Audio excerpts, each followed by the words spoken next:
UGC के मुद्दे पर सवर्ण समाज कितना भी हो हल्ला मचा ले, कितने भी विरोध प्रदर्शन कर ले, कितना भी सड़कों की धूल फांक ले और नाक रगड़ ले, लेकिन यूजीसी को वापस कराना मुश्किल लगने लगा है, क्योंकि जिस तरह से उनके अपने समाज से आने वाले सवर्ण नेता इस मुद्दे पर चुप्पी साध कर बैठे हैं, उससे हालात तो यही दिखाई दे रहे हैं। केंद्र की मोदी सरकार में 8 बड़े ब्राह्मण मंत्री, बिहार के 2 भूमिहार समाज से आने वाले केंद्रीय मंत्रियों के अलावा यूपी के 2 बड़े सवर्ण नेता इसी सरकार में मंत्री हैं।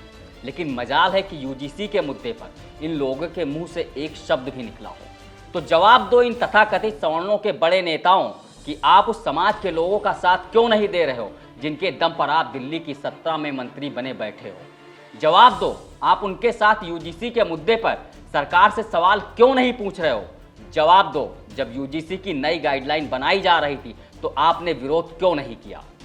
नमस्कार, मेरा नाम है शैलेंद्र और आप देख रहे हैं जवाब दो। राजनाथ सिंह, दिनेश शर्मा, ब्रजेश पाठक, जितिन प्रसाद, कीर्ति वर्धन सिंह, गजेंद्र सिंह शेखावत, नितिन गडकरी, निर्मला सीतारमण, डॉक्टर एस जयशंकर, गिरिराज सिंह, ललन सिंह, मनोज सिन्हा, राजा भैया, मनोज तिवारी, रवि किशन, कपिल मिश्रा, महेश शर्मा, ये वो नाम हैं जो सवर्ण समाज से आते हैं। कुछ ब्राह्मणों के बड़े नेता हैं तो कुछ ठाकुर और भूमियार जाति से आते हैं और इनका सियासी रसूख भी किसी मायने में कम नहीं है।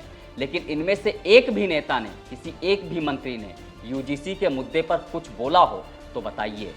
किसी भी नेता ने बीते दिनों सवर्णों के हुए किसी भी विरोध प्रदर्शन में दिखाई दिए हो तो बताइए। किसी भी मंत्री ने यूजीसी की नई गाइडलाइन बनाने का विरोध किया हो तो बताइए। किसी भी नेता ने सवर्णों को झूठा ही सही लेकिन कहा हो कि यूजीसी के नए नियमों को लागू नहीं करने देंगे तो सरकार से इस पर आपकी बात रखेंगे तो बताइए। और जवाब है नहीं। इनमें से किसी भी नेता, मंत्री या विधायक ने पिछले 3 महीने में यूजीसी के खिलाफ एक शब्द तक नहीं कहा, ना ही किसी सवर्ण संगठन की ओर से किए गए धरना प्रदर्शन में शामिल हुए।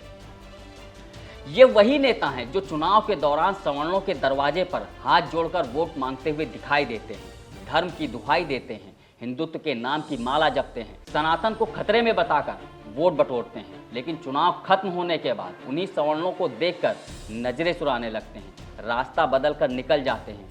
हालांकि इनके लिए कहीं ना कहीं जिम्मेदार सवर्ण ही हैं जो आंख बंद करके जाति के नाम पर, धर्म के नाम पर ऐसे नेताओं को चुनकर उन्हें सत्ता में बैठा देते हैं जो अवसरवादी होते हैं, मौसम की तरह बदलते रहते हैं। चुनाव आने पर जन नेता बन जाते हैं और चुनाव खत्म होने पर परिवारवाद और सरकारवाद का चोला ओढ़कर घी पीने लगते हैं।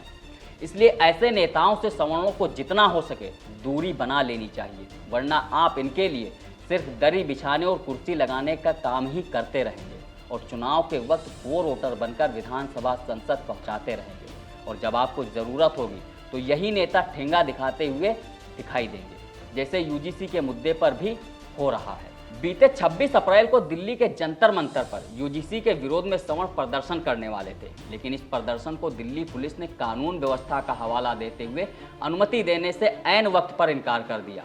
दिल्ली पुलिस ने तर्क दिया कि प्रदर्शन के वक्त राजधानी में और भी कई कार्यक्रम पहले से तय थे, जिसकी वजह से सुरक्षा व्यवस्था को देखते हुए अनुमति नहीं दी जा सकती। इस विरोध प्रदर्शन में शामिल होने के लिए दूसरे राज्यों से सवर्ण दिल्ली पहुंच रहे थे, लेकिन जब उन्हें अनुमति न मिलने की जानकारी मिली तो उन्हें आधे रास्ते से वापस लौटना पड़ा, जिसको लेकर लोगों ने सोशल मीडिया पर भी लिखा।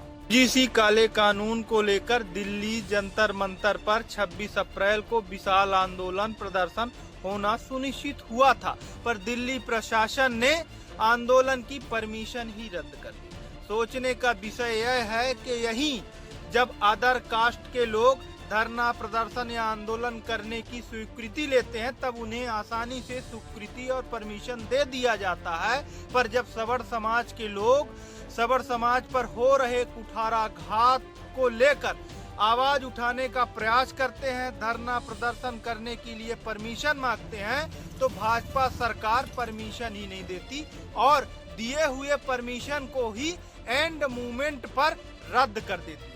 इस वीडियो में फिलहाल इतना ही। बाकी देश दुनिया की खबरों के लिए देखते रहिए बतकही चौक। नमस्कार। This video is sponsored by Ram group of companies, cosponsored by nature house and Bhaiya ji silver coated इलायची।